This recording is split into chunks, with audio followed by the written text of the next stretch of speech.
Hi students, welcome to your new class. ഇന്നത്തെ ക്ലാസ്സിൽ നമ്മൾ ഡിസ്കസ് ചെയ്യാൻ പോകുന്നത് ഇന്നലെ നമ്മൾ എന്താണ് റെസിഡൻഷ്യൽ സ്റ്റാറ്റസ്, അതിൻ്റെ കണ്ടീഷൻസ് എന്തൊക്കെയാണെന്നുള്ളത് നോക്കി. 2 ബേസിക് കണ്ടീഷനും 2 അഡീഷണൽ കണ്ടീഷൻസും അതിൻ്റെ ബേസിസിൽ, അതായത് ഈ കണ്ടീഷൻസ് സാറ്റിസ്ഫൈ ചെയ്യുന്നതിൻ്റെ ബേസിസിലാണ് നമ്മൾ എന്ത് കണക്കാക്കുന്നത്, ഒരാളുടെ റെസിഡൻഷ്യൽ സ്റ്റാറ്റസ്. അതായത് റെസിഡൻ്റ് ആണോ, resident but not ordinary resident ആണോ, നോൺ റെസിഡൻ്റ് ആണോ എന്ന് തീരുമാനിക്കുന്ന കാര്യങ്ങളെല്ലാം ഇന്നലെ നമ്മൾ ഡിസ്കസ് ചെയ്തിട്ടുണ്ടായിരുന്നു.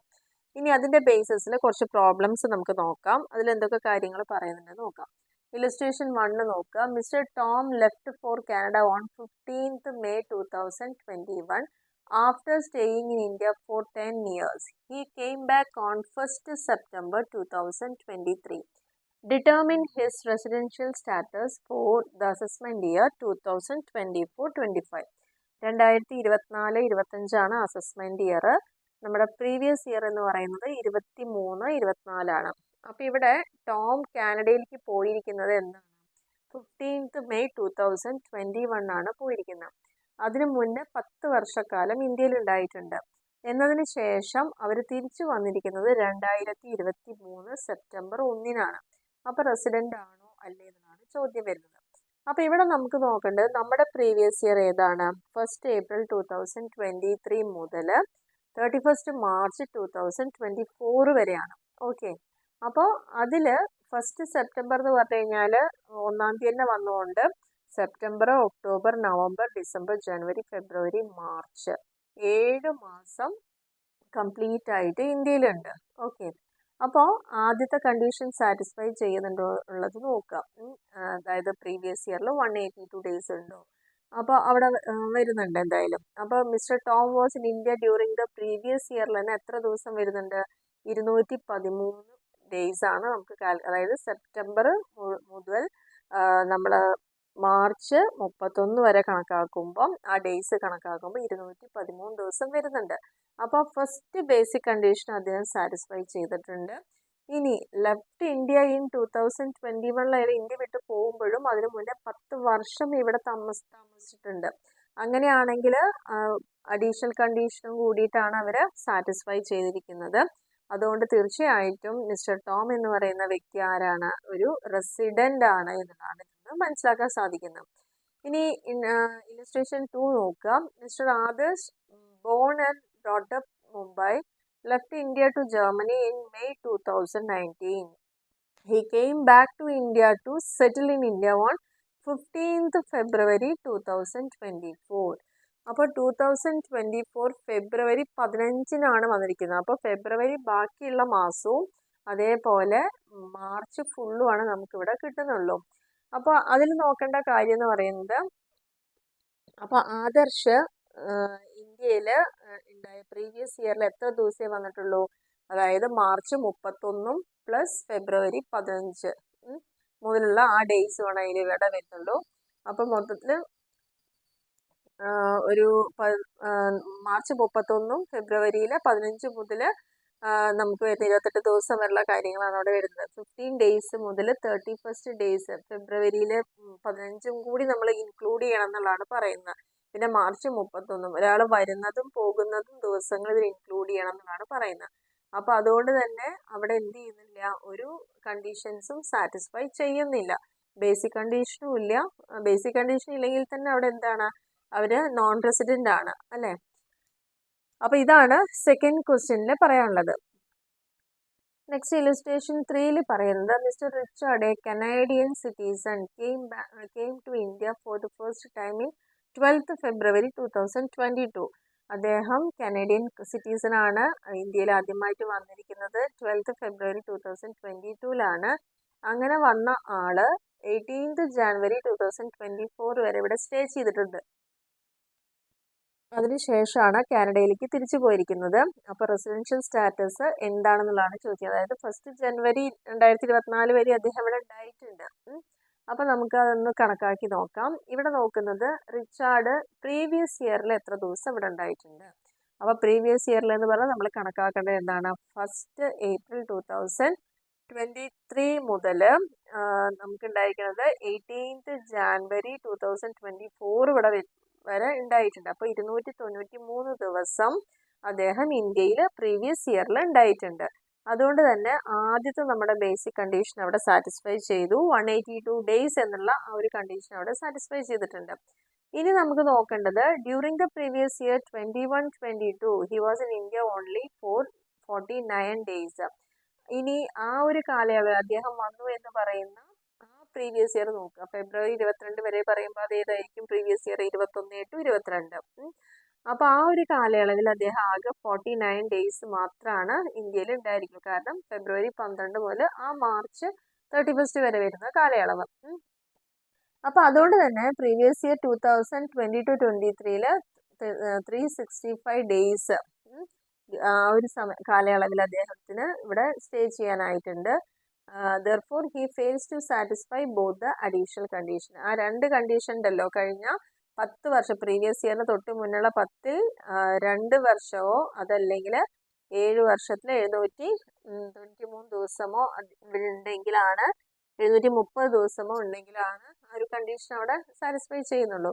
അപ്പോൾ ഈ രണ്ട് കണ്ടീഷനും അവിടെ സാറ്റിസ്ഫൈ ചെയ്യാത്തതുകൊണ്ട് അദ്ദേഹം എന്താണ്, മിസ്റ്റർ റിച്ചാർഡ് എന്ന് പറയുന്ന ആള് ഒരു നോട്ട് ഓർഡിനറിലി റെസിഡന്റ് ആണ് എന്നുള്ള കാര്യമാണ് ഇവിടെ പറയുന്നത്. ഇനി നെക്സ്റ്റ് ക്വസ്റ്റ്യനിൽ പറയുന്നത്, അതായത് ബേസിക് കണ്ടീഷൻ മാത്രമാണ് സാറ്റിസ്ഫൈ ചെയ്തിട്ടുള്ളൂ, അഡീഷണൽ ഒന്നും സാറ്റിസ്ഫൈ ചെയ്തിട്ടില്ല. അതുകൊണ്ടാണ് നോട്ട് ഓർഡിനറി റെസിഡന്റ് എന്ന് പറയാനുള്ള കാരണം എന്ന് പറയുന്നത്. ഇനി ഇലസ്ട്രേഷൻ 4 എടുക്കുകയാണെങ്കിൽ അതിൽ mister Kalyan, an Indian citizen working in USA, came back to India on 18th April 2023 and went to back USA on 14th August 2023. He came back to India again 20th February 2024. Went back to USA on 5th April 2024. അപ്പോൾ residential status determine ചെയ്യാൻ പറയുന്നുണ്ട്. അപ്പോൾ ഇവിടെ നമ്മൾ ശ്രദ്ധിക്കേണ്ട കാര്യം, നമ്മുടെ previous year ആദ്യം എടുക്കുക. ആ പ്രീവിയസ് ഇയറിൽ എത്ര ദിവസം ഇവിടെ ഉണ്ടായിരുന്നു എന്നുള്ളതാണ് നോക്കേണ്ടത്. അതായത് 152 ദിവസമാണ് പ്രീവിയസ് ഇയറിൽ ഉണ്ടായിട്ടുള്ളൂ. 152 ദിവസം എന്ന് പറയുമ്പോൾ 1st April 2022 മുതൽ ഏതുവരെ വരുന്നു? 14th August വരെയൊക്കെയാണ് ഇവിടെ ഉള്ളൂ. അപ്പോൾ അങ്ങനെ വരുമ്പോൾ 119 ദിവസവും പ്ലസ് 33 ഡേയ്സുമാണ് അവിടെ നമുക്ക് ടോട്ടൽ വരുന്നത്. അപ്പോൾ Indian citizen employed outside India ആണ് അല്ലേ? കാരണം വർക്കിംഗ് ഇൻ USA എന്നാണ് പറയുന്നത്. അപ്പോൾ എംപ്ലോയ് ചെയ്യുന്നത് USA-ലാണ്. അപ്പോൾ അതുകൊണ്ട് തന്നെ ഒരു എക്സെംഷൻ നമുക്കിവിടെ പറയാവുന്നേ ഉള്ളൂ. He should be in India for 182 days instead of 60 days. നമ്മളൊരു എക്സെംഷൻ കേസ് പറഞ്ഞിരുന്നു. ബേസിക് കണ്ടീഷനിൽ രണ്ടാമത്തേന് പറയുന്നുണ്ടല്ലോ 60 days മതി. പക്ഷെ അതിൽ ഇത്തരത്തിൽ കേസിൽ എംപ്ലോയ്മെന്റ് ഓപ്പർച്യൂണിറ്റിക്കായിട്ടാണ് നമ്മൾ പുറത്ത് പോയിരിക്കുന്നതെങ്കിൽ, അല്ലെങ്കിൽ എംപ്ലോയ്മെന്റിന് വേണ്ടിയിട്ടാണ് പോയിരിക്കുന്നതെങ്കിൽ 182 days ആണ് അവിടെ വരേണ്ടത്. അങ്ങനെയാണെങ്കിൽ ആ ഒരു ബേസിക് കണ്ടീഷൻ അവിടെ എന്ത് ചെയ്തിട്ടില്ല, സാറ്റിസ്ഫൈ ചെയ്തിട്ടില്ല. So he is A non resident എന്നാണ് പറയുന്നത്.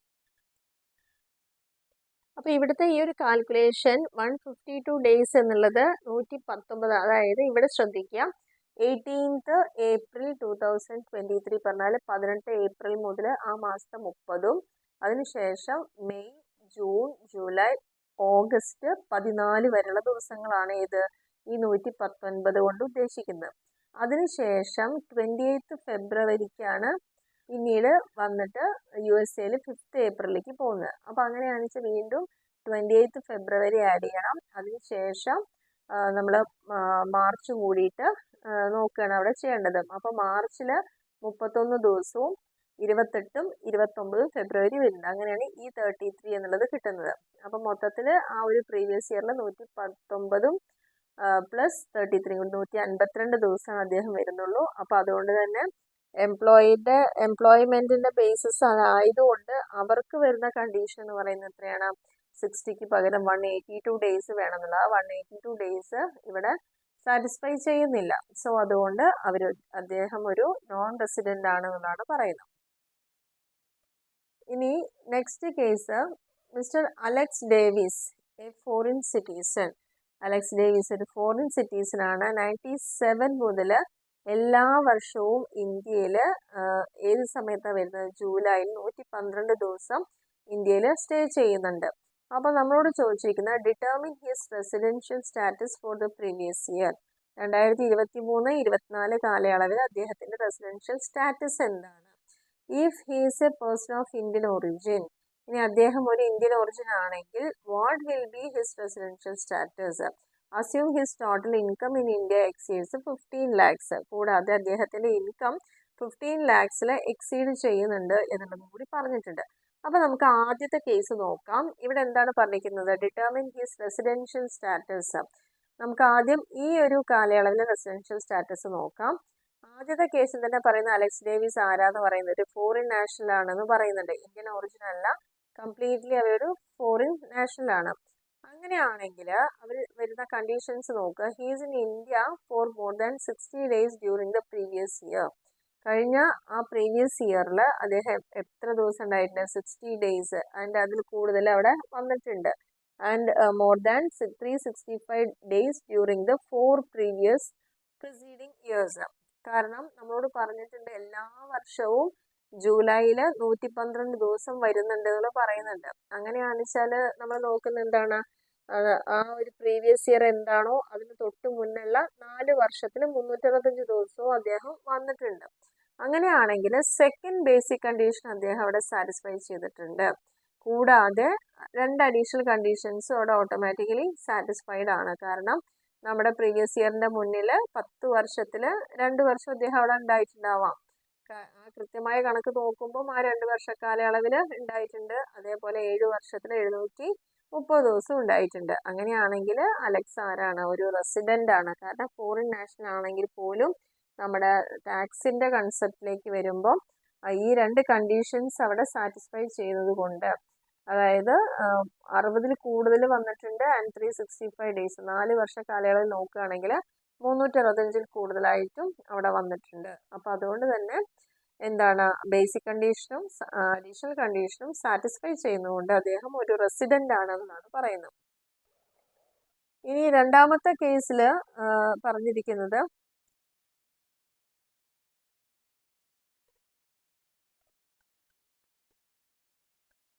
രണ്ടാമത്തെ കേസ് എന്ന് പറയുന്നത് if he's of Indian origin. ഇപ്പൊ ആദ്യം ഫോറിൻ നാഷണൽ ലെവലിലാണ് നമ്മൾ ഡിസ്കസ് ചെയ്തത്. ഇന്ത്യൻ ഒറിജിൻ ആണെങ്കിൽ എന്താണ് സ്റ്റാറ്റസ് എന്ന് പറയുന്നുണ്ട്. അറ്റ്ലീസ്റ്റ് 182 days ആണ് പ്രീവിയസ് ഇയറിൽ വേണ്ടത്. അപ്പൊ ഇന്ത്യയിൽ ഓൺലി എത്ര മാത്രമേ ഉള്ളൂ? ഓരോ വർഷം വരുമ്പോൾ 112 ദിവസമേ വരുന്നുള്ളൂ. അങ്ങനെയാണെങ്കിൽ ബേസിക് കണ്ടീഷൻ ഒന്നും സാറ്റിസ്ഫൈ ചെയ്യാത്തത് കൊണ്ട് അദ്ദേഹം ആരായിട്ടാണ് കണക്കാക്കപ്പെടുന്നത്? ഒരു നോൺ റെസിഡന്റ് ആയിട്ടാണ് അവിടെ കണക്കാക്കപ്പെടുന്നത്. ഇനി ഇല്ലസ്ട്രേഷൻ 6 നോക്കാം. അതിൽ Mrs Jayanthi is an citizen of India. She left for Sharjah on 12th May 2023 for the first time and could not return to India till 31st March 2024. കാരണം 12th Mayയിലാണ് കാനഡയിലേക്ക് പോയിരിക്കുന്നത്. അപ്പോൾ അതുകൊണ്ട് തന്നെ തിരിച്ച് പിന്നെ വന്നിട്ടേ ഇല്ല എന്നുള്ളത്. ഷാർജയിലേക്ക് പോയിരിക്കുന്നത് തിരിച്ചിങ്ങോട്ട് വന്നിട്ടേ ഇല്ല. അപ്പോൾ 12th Mayന് പോയി എന്ന് പറയുമ്പോൾ നമുക്ക് 1st April ആണല്ലോ തുടങ്ങുന്നത്. 1st April മുതൽ അപ്പോൾ ഏപ്രിൽ ആ 30 ദിവസവും വരും. അതേപോലെ തന്നെ മെയ് 12 വരെയും നമ്മൾ കൂട്ടണം. അങ്ങനെ നോക്കുമ്പോൾ 30, 10, 42, 42 ദിവസമാണ് അവിടെ ആകെ ഉണ്ടായിട്ടുള്ളൂ. അപ്പോൾ തീർച്ചയായിട്ടും അവിടെ ഒരു കണ്ടീഷനും സാറ്റിസ്ഫൈ ചെയ്യാത്തതുകൊണ്ട് നോൺ റെസിഡന്റ് ആണ് എന്നുള്ളത് നമുക്ക് അവിടെ പറയാം. ഇനി അടുത്തൊരു ക്വസ്റ്റ്യനിൽ പറഞ്ഞിരിക്കുന്നത് Mister Muhammad left for Kuwait on 2nd April 2023 after having lived here for 25 years. 25 വർഷം ഇവിടെ താമസിച്ചതിന് ശേഷമാണ് 2nd April 2023 കുവൈറ്റിലേക്ക് പോയിരിക്കുന്നത്. അതിനുശേഷം ഇന്ത്യയിലേക്ക് റിട്ടേൺ ചെയ്തിരിക്കുന്നത് എന്നാണ് 1st October 2023. അപ്പോൾ റെസിഡൻഷ്യൽ സ്റ്റാറ്റസ് കണക്കാക്കാൻ പറഞ്ഞിട്ടുണ്ട്. ഇന്ത്യയിൽ 185 ദിവസം പ്രീവിയസ് ഇയറിൽ ഉണ്ടാവുക എന്നുള്ളതാണ് ആദ്യത്തെ കണ്ടീഷൻ. ഓക്കെ, ഇന്ത്യയിൽ ഉണ്ടായിരുന്നു 185 ദിവസമാണ് അദ്ദേഹം ഉണ്ടായിരിക്കുന്നത്. അപ്പോൾ അതുകൊണ്ട് തന്നെ ബേസിക് കണ്ടീഷൻ 185 ദിവസം ഇവിടെ ഉള്ളത് കൊണ്ട് 185 ദിവസം ഉള്ളത് കൊണ്ട് തന്നെ എന്തായിട്ടാണ് കണക്കാക്കുക? നമ്മൾ 180 കൂടുതലായതുകൊണ്ട് ആ ഒരു ഫസ്റ്റ് ബേസിക് കണ്ടീഷൻ നമ്മളവിടെ സാറ്റിസ്ഫൈ ചെയ്യുന്നുണ്ട്. ഇനി 25 വർഷമായിട്ട് ഇന്ത്യയിൽ തന്നെയാണ്. അപ്പോൾ ആ ഒരു അഡീഷണൽ കണ്ടീഷൻസ് ഓട്ടോമാറ്റിക്കലി അവിടെ സാറ്റിസ്ഫൈഡ് ആണ്. അതുകൊണ്ട് തന്നെ അദ്ദേഹം ഒരു റെസിഡന്റ് ആണ് എന്നുള്ളതാണ് പറയുന്നത്. ഇനി നമുക്ക് ഇല്ലസ്ട്രേഷൻ 8 കൂടി ഒന്ന് നോക്കാം. Mister Akbar, an Indian citizen working Dubai. working Dubai since 2000 comes on a visit to India every year for 90 days up to 31st March 2023. അപ്പോൾ ഇദ്ദേഹം എന്താ ചെയ്തിരിക്കും, ഇന്ത്യൻ സിറ്റീസിലാണെന്ന് പറയുന്നുണ്ട്, ദുബായിൽ വർക്ക് ചെയ്യുന്നുണ്ടെന്ന് പറയുന്നുണ്ട്. 2000 മുതൽ എല്ലാ വർഷവും ഇന്ത്യയിലേക്ക് 90 ദിവസത്തെ അവധിക്ക് വരുന്നുണ്ട്. അപ് ടു 31st മാർച്ച് വരെ അങ്ങനെ ചെയ്തിട്ടുണ്ട്. അപ്പോൾ നമ്മുടെ പ്രീവിയസ് ഇയറിൽ he was in India for 185 days. നമ്മുടെ പ്രീവിയസ് ഇയറിലാണെങ്കിലോ 185 ഡേയ്സ് ഓൾറെഡി ഇവിടെ ഉണ്ടായിട്ടുണ്ട്. അപ്പോൾ ഇവിടെ ശ്രദ്ധിക്കേണ്ട കാര്യം, ആദ്യം നമ്മൾ നോക്കുന്ന ബേസിക് കണ്ടീഷൻ സാറ്റിസ്ഫൈ ചെയ്തു. ഇനി അടുത്ത് നോക്കുമ്പം he was in India during 7 years preceding previous year. അപ്പോൾ നമ്മൾ നോക്കേണ്ട കാര്യം എന്താണ്, നമ്മുടെ പ്രീവിയസ് ഇയർ എന്താണോ അതിന് തൊട്ട് മുന്നത്തെ 7 വർഷത്തിൽ 730 ദിവസം വരുന്നുണ്ടോ എന്നാണ് നോക്കേണ്ടത്. അപ്പോൾ നമ്മളോട് പറയുന്നുണ്ട് 90 ദിവസം മാത്രമേ ഇന്ത്യയിലുള്ളൂ എന്ന് പറയുന്നുണ്ട്. അപ്പോൾ 90 × 7 വർഷം കണക്കാക്കുമ്പോൾ എന്തേ വരുന്നുള്ളൂ, 630 ദിവസം മാത്രമാണ് വരുന്നത്. നമുക്ക് വേണ്ടത് 730 ദിവസമാണ്. അപ്പോൾ ഇവിടെ എന്തില്ല, he fails to satisfy both the additional condition. അപ്പോൾ ആ 2 അഡീഷണൽ കണ്ടീഷനും അദ്ദേഹം ഇവിടെ സാറ്റിസ്ഫൈ ചെയ്യുന്നില്ല. അപ്പോൾ അതുകൊണ്ട് തന്നെ അദ്ദേഹം ആരാണ്, ഒരു ബേസിക് കണ്ടീഷൻ മാത്രമാണ് സാറ്റിസ്ഫൈ ചെയ്യുക. അപ്പോൾ ഒരു ബേസിക് കണ്ടീഷൻ സാറ്റിസ്ഫൈ ചെയ്യുകയും അഡീഷണൽ കണ്ടീഷൻ ഒന്നുപോലും സാറ്റിസ്ഫൈ ചെയ്യാതിരിക്കുകയും ചെയ്യുമ്പോൾ അതിനെയാണ് എന്ത് പറയുന്നത്, റെസിഡൻറ്റ് അല്ല, നോട്ട് ഓർഡിനറി റെസിഡൻ്റ് ആണെന്നാണ് പറയുന്നത്. അപ്പോൾ ഇങ്ങനെയാണ് ആ റൂളിൻ്റെ ബേസിൽ നമുക്കൊരാളുടെ റെസിഡൻഷ്യൽ സ്റ്റാറ്റസ് കണ്ടുപിടിക്കാൻ സാധിക്കുന്നത്. അപ്പോൾ ഒരു ബേസിക് കണ്ടീഷനും അതേപോലെ തന്നെ 2 അഡീഷണലും സാറ്റിസ്ഫൈ ചെയ്യുമ്പോൾ മാത്രമാണ് റെസിഡൻ്റ് ആവുന്നത്. ഇനി ഒരു ബേസിക് കണ്ടീഷൻ മാത്രം സാറ്റിസ്ഫൈ ചെയ്തിട്ട് മറ്റൊന്നും സാറ്റിസ്ഫൈ ചെയ്യുന്നില്ലെങ്കിൽ അവരാണ് resident but not ordinary resident എന്ന പേരിൽ അറിയപ്പെടുന്നത്. ഒരു കണ്ടീഷനും ഒരു ബേസിക് കണ്ടീഷൻ പോലും ഇവിടെ സാറ്റിസ്ഫൈ ചെയ്യാൻ പറ്റുന്നില്ലെങ്കിൽ അവർ ആരാണ്, നോൺ റെസിഡൻ്റ് ആണ്. അപ്പോൾ ഈ ഒരു 3 കേസസും വരുന്ന തരത്തിലുള്ള പ്രോബ്ലംസ് നമ്മളിവിടെ ചെയ്തിട്ടുണ്ട്. എന്ന് മുതൽ എന്ന് വരെ പ്രീവിയസ് ഇയറിൽ എത്ര ദിവസം ഉണ്ടെന്ന് കറക്റ്റായിട്ട് അന്ന ദിവസം മുതൽ ആ ഒരു 31st വരെ എത്ര ദിവസം ഉണ്ടെന്ന് കാൽക്കുലേറ്റ് ചെയ്ത് തന്നെ നോക്കണം. ഓരോ മാസത്തിലും ഉള്ള ദിവസങ്ങൾ കണക്കാക്കുക. ഫെബ്രുവരി ഒക്കെ എടുക്കുമ്പം കറക്റ്റ് ലീപ്പ് ഇയർ ആണെങ്കിൽ ആ 29 കൂടി ഓർമ്മിച്ച് വേണം എഴുതാൻ വേണ്ടിയിട്ട്. അങ്ങനെയാണ് നമ്മൾ കൗണ്ട് ചെയ്യേണ്ടത്. അപ്പോൾ കൗണ്ട് ചെയ്യുമ്പോൾ തെറ്റിക്കഴിഞ്ഞ് കഴിഞ്ഞാൽ നമ്മുടെ ആൻസർ പോലും ഫുള്ളായിട്ട് തെറ്റും. അതുകൊണ്ട് പ്രത്യേകിച്ച് അത് ശ്രദ്ധിക്കുക. ലീപ്പ് ഇയർ ആണോ അല്ലയോ, ആണെങ്കിൽ ആ 29 ഡേയ്സ് ഫെബ്രുവരിയിൽ കൗണ്ട് ചെയ്യുന്ന രീതിയിൽ. കാരണം ഒരു ദിവസം മാറിപ്പോയാൽ നമ്മുടെ കണക്കിൻ്റെ ഉത്തരം തന്നെ മാറിപ്പോകുന്നൊരവസ്ഥയിലേക്ക് പോവുകയാണ്. അപ്പോൾ അതുകൊണ്ട് തന്നെ നമ്മൾ ഇത്തരം കാര്യങ്ങൾ പ്രത്യേകിച്ച് ശ്രദ്ധിക്കുക. ഇതിൻ്റെ ബേസിസിലാണ് ഒരാളുടെ റെസിഡൻഷ്യൽ സ്റ്റാറ്റസ് കണക്കാക്കുന്നത്. ഓക്കെ, എല്ലാവർക്കും ക്ലിയർ ആയിട്ടുണ്ടാവും എന്ന് വിചാരിക്കുന്നു. അപ്പോൾ വീഡിയോ നിങ്ങൾക്ക് ഇഷ്ടമാവുകയെന്ന് വെച്ചാൽ മാക്സിമം ലൈക്ക് ചെയ്യാനും ഷെയർ ചെയ്യാനും കമൻറ്റ് ചെയ്യാനൊന്നും മറക്കരുത്. സബ്സ്ക്രൈബ് ചെയ്യാത്ത ആളുകളുണ്ടെങ്കിൽ എല്ലാവരും ഒന്ന് സബ്സ്ക്രൈബ് ചെയ്യുക. Okay, thank